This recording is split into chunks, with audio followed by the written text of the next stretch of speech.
Și spune mereu că moare de mine, bă.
Alo România!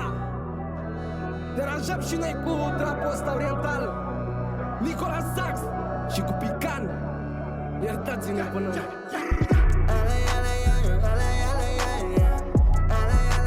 cu gagică taie.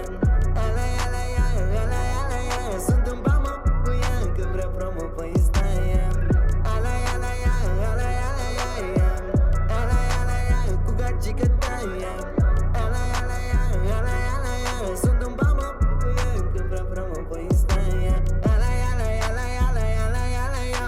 De când am văzut-o însă mintea doar la ea.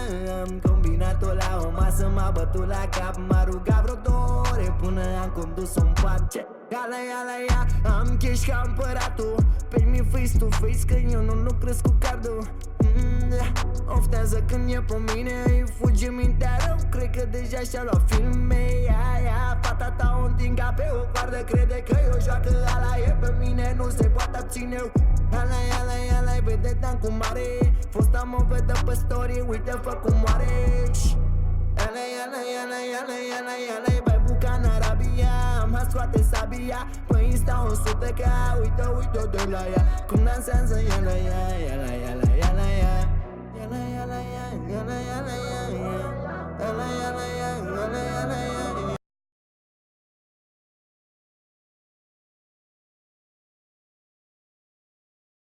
am condus-o în pace.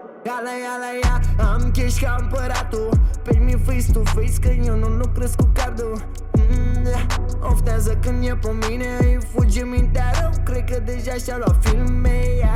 Fata ta o întinga pe o coardă, crede că eu joacă, ala e pe mine, nu se poate abține. Ala-i vedeta cu mare, fosta mă vedă pe story, uite fă cum moare. Ala-i bai buca în Arabia, am scoate sabia, pe Insta 100 ca, uite-o de la ea, cum dansează